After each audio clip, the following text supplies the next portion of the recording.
Morning everyone. आज हम लोग केमिस्ट्री में use of radio active isotopes के बारे में देखेंगे। इसके पहले हम लोग वीडियो में what is radio active isotopes वो देख चुके हैं। सो आज का हमारा बेसिक टॉपिक होगा use of radio active isotopes and second isobars. ठीक है, तो ये बेसिक जो यूजेज है, फर्स्ट है as a nuclear power plants for generating electricity, second as a treatment of cancer, determine the activity of thyroids, and last है detecting the wild pipe, water pipe, gas pipe. ये basic uses है radio active isotopes के। So one by one हम लोग study करेंगे। First, जैसा कि nuclear power plants, हम लोग जैसा कि वाटर से इलेक्ट्रिसिटी जनरेट करते हैं बोलते हैं hydro electric power plants.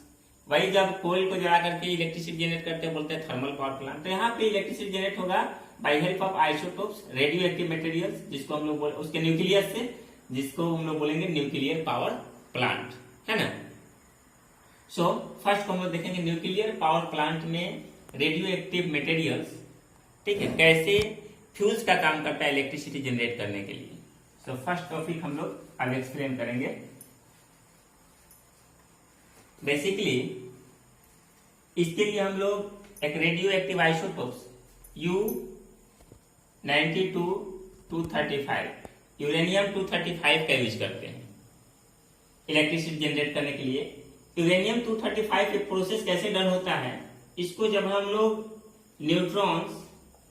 Slow neutron से बम्बार्ड करते हैं तो ये U235 और 92 ब्रेक कर जाता है ये प्लस में बेरियम और क्रिप्टन में। बेरियम 56 141 और क्रिप्टन 36 92 में, और प्लस न्यूट्रॉन भी जनरेट होता है और बहुत मात्रा में एनर्जी जनरेट होती है। ठीक है, ये इस तरह से कुछ रिएक्शन प्रोसेस होता है। इसके बारे में डिटेल हम लोग फर्दर क्लास में चले पढ़ेंगे। होता क्या है, इसमें यूरेनियम्स को जब न्यूट्रॉन से बम्बार्ड किया जाता है तो इस तरह से वो कुछ एलिमेंट्स के न्यूक्लियस में ब्रेक कर जाता है। जब यूरेनियम्स को न्यूट्रॉन से बम्बार्ड किया जाता है तो यूरेनियम्स का न्यूक्लियाई जो है दो छोटे छोटे न्यूक्लियाई में ब्रेक कर जाता है, जिसमें बेरियम और क्रिप्टन। जिससे इसको थ्योरेटिकली समझे, यूरेनियम्स का मान लेते हैं कि एक न्यूक्लियाई है, न्यूट्रॉन से इस पे बम्बार्ड किए तो दो छोटे छोटे न्यूक्लियाई में ब्रेक किया और इसमें बहुत सारे लॉट ऑफ एनर्जी क्रिएट हुए, प्रोड्यूस हुए। ठीक है, इस प्रोसेस को हम लोग ऐसे बोलते हैं nuclear fission, FISSION। Nuclear fission process होता है जिसके द्वारा ये बहुत थर्मेंडस एनर्जी प्रोड्यूस होती है, बहुत लार्ज मात्रा में एनर्जी प्रोड्यूस होती है, और उस एनर्जी का हम लोग यूज करते हैं वाटर को बॉयल करने के लिए। उस एनर्जी का यूज करते हैं वाटर को बॉयल करने के लिए, और वो बॉइलिंग वाटर फिर क्या होता है कि टरबाइन को मूव करता है, और टरबाइन कनेक्ट रहता है जनरेटर से, और जनरेटर फिर चलता है और इलेक्ट्रिसिटी जनरेट होती है। इस प्रोसेस को इलेक्ट्रिसिटी जनरेट करते हैं। ठीक है, तो इस प्रोसेस को बोला जाता है न्यूक्लियर फिजन, जिसमें एक यूरेनियम्स का न्यूक्लियाई दो छोटे छोटे न्यूक्लियाई में ब्रेक होता है, जैसा कि यहाँ पर हम लोग देखे बेरियम और क्रिप्टन, है ना। और इस प्रोसेस में बहुत सारे एनर्जी भी प्रोड्यूस होते हैं और इसी के द्वारा हम इलेक्ट्रिसिटी जनरेट करते हैं, जिसमें फर्स्ट वाटर होता है जो बॉयल होता है, और बॉयल वाटर टरबाइन को मूव करती है, टरबाइन जनरेटर के साथ कनेक्ट रहता है और इलेक्ट्रिसिटी को जनरेट करता है। उसको फिगर से हम एक बार और एक्सप्लेन करते हैं। इस प्रोसेस के द्वारा इलेक्ट्रिसिटी जनरेट होती है। तो फर्स्ट एप्लीकेशन था रेडियो एक्टिव मटेरियल आइसोटोप्स का, इसको इरेज करते हैं।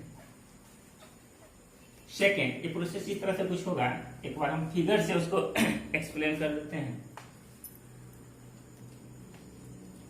जैसा कि फर्स्ट में हम लोग और जो एनर्जी यूज प्रोड्यूस होगा उसका यूज करेंगे हम लोग एक बॉयलर में वाटर होगा उसको गर्म करने के लिए, और वो वेपर बन करके वेपर बनेगा, और ये वेपर फिर टरबाइन को मूव करेगा और ये वेपर बनेगा, और ये टरबाइन क्या करेगा फिर जनरेटर के साथ कनेक्ट होगा, और ये जनरेटर फिर इलेक्ट्रिसिटी को जनरेट करेगा। वाटर, वेपर और टरबाइन, उसके बाद ये जनरेटर में जाएगा और इलेक्ट्रिसिटी जनरेट करेगा। इस तरह से उस एनर्जी का यूज किया जाएगा इलेक्ट्रिसिटी प्रोड्यूस करने के लिए। अगला हमारा एप्लीकेशन है as a treatment of cancer. उसमें रेडियो एक्टिव आइसोटोप्स में बहुत टाइप्स हैं, बहुत सारे हैं। जिसमें कोबाल्ट 60 का इसमें यूज किया जाता है ट्रीटमेंट करने के लिए कैंसर पेशेंट्स को। ये कोबाल्ट 60 क्या होता है, ये रेडियो एक्टिव आइसोटोप्स है जो कैंसर से जो पीड़ित पर्सन है, उस कैंसर जहां पे है उस डेड सेल को डेड करने के लिए, बर्निंग करने के लिए इसका यूज किया जाता है। जहां भी कैंसर से जो बॉडी पार्ट्स डैमेज है वहां पे सेल को बर्न्स करता है, डेड करता है, डिस्ट्रॉय करता है ये कोबाल्ट 60, और इस तरह से कैंसर ट्रीटमेंट में इसका यूज किया जाता है। सेकेंड यूजेज था। थर्ड है determine the activity of the thyroids. और थायराइड आप जैसा कि जानते होंगे, थायराइड एक तरह से डिजीज है जिसमें गर्दन के नीचे स्वाइल हो जाता है, फूल जाता है ना, गर्दन का नीचे का पार्ट। और यह एक थायराइड ग्लैंड है ना, जो हार्मोन प्रोड्यूस करता है, और इसके चलते, इसके अनबैलेंस होने के चलते ये गर्दन स्वाइल हो जाता है, गर्दन के नीचे थायराइड ग्लैंड पाई जाती है। तो उसके ट्रीटमेंट में भी हम लोग यूज करते हैं रेडियो एक्टिव मटेरियल। इसके लिए यूज किया जाता है iodine 131 isotopes radio active material use करते हैं। लास्ट यूज है determining the wild pipes and the water pipes. Gas pipe बहुत सारे क्रैक होते हैं, लीकेज होते हैं जहां पे, वहां पे उस लीकेज को फाइंड करने के लिए भी हम लोग रेडियो एक्टिव आइसोटोप्स का यूज करते हैं। ठीक है, तो ये बेसिक थे रेडियो एक्टिव आइसोटोप्स के यूजेज जो कि हम लोग परफॉर्म करते थे। लास्ट हमारा टॉपिक है आइसोवर्स। लास्ट हमारा टॉपिक होगा आइसोवर्स। इससे पहले एक चीज और, जैसा कि हम लोग देखें कि न्यूक्लियर फिजन में क्या होता था, एक हैवी न्यूक्लियाई दो स्मॉल न्यूक्लियाई में कन्वर्ट हो जाता है। जैसे U92 to 35 था, ये दो में ब्रेक होता था। इस प्रोसेस को बोला जाता था न्यूक्लियर फिजन। इसको बोला जाता है न्यूक्लियर फिजन। और जस्ट अपोजिट एक प्रोसेस न्यूक्लियर फिजन जो है, इसी प्रोसेस पे काम करता है हमारा एटम बम। ठीक है, एटम बम इसी प्रिंसिपल पर वर्क करता है न्यूक्लियर फिजन में। उसमें भी एक रेडियो एक्टिव आइसोटोप्स के मटेरियल्स दो छोटे छोटे न्यूक्लियाई में चेंज होते हैं, और इस प्रोसेस में ट्रमेंडस एनर्जी, बहुत लार्ज क्वांटिटी में एनर्जी प्रोड्यूस होती है। इसके जस्ट अपोजिट एक प्रोसेस होता है nuclear fusion. Nuclear fusion, nuclear fusion में क्या होता है कि दो छोटे छोटे एलिमेंट न्यूक्लियस मिल करके एक बड़े न्यूक्लियस का निर्माण करते हैं, बनता है उसमें, और इस प्रोसेस के द्वारा काम करता है हाइड्रोजन बम। या सन में जो ट्रमेंडस एनर्जी प्रोड्यूस होती है वो न्यूक्लियर फ्यूजन के द्वारा क्रिएट होती है ना। तो दो प्रोसेस है, इसके बारे में नेक्स्ट क्लास हम लोग फर्दर क्लास में डिटेल्स में स्टडी करेंगे कैसे कैसे ये प्रोसेस, ये रिएक्शन होता है। ठीक है, सो लास्ट टॉपिक हम लोग देखेंगे आइसोवर्स।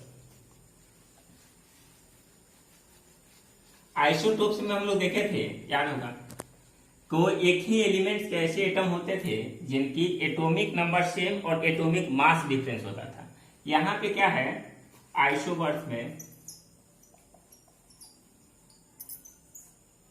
ये अलग अलग एलिमेंट के एटम होंगे। उसमें क्या था कि एक ही एलिमेंट के एटम होते थे जिनकी एटॉमिक नंबर सेम और एटॉमिक मास डिफरेंट होता था। जैसे कार्बन 612 और C614, तो दोनों तो कार्बन का एटम है, लेकिन इसमें क्या होगा, अलग अलग एलिमेंट के एटम होंगे। जैसे आर्गन 1840 और आर्गन 2040, सॉरी कैल्शियम 2040। तो यहां पे देख रहे हैं कि ये आर्गन का एटम है, ये कैल्शियम का एटम है। आइसोटोप्स में फर्स्ट बात कि उसमें एक ही एलिमेंट के एटम जिसकी एटॉमिक नंबर सेम और एटॉमिक मास डिफरेंस होता था। यहाँ अलग अलग एलिमेंट के एटम जिनकी एटॉमिक मास सेम हो और एटॉमिक नंबर डिफरेंस हो, उसको बोला जाता है आइसोवर्स। दोनों में थोड़ा सा एक चीज का ध्यान देने की बात है, उसमें वो एक ही एलिमेंट के एटम होते थे, ये अलग अलग एलिमेंट के एटम हैं। जस्ट उल्टा, उसमें एटॉमिक नंबर सेम होता था, एटॉमिक मास डिफरेंट है, यहाँ एटॉमिक मास सेम होता है और एटॉमिक नंबर डिफरेंस होता है। ऐसा दूसरा एग्जाम्पल हम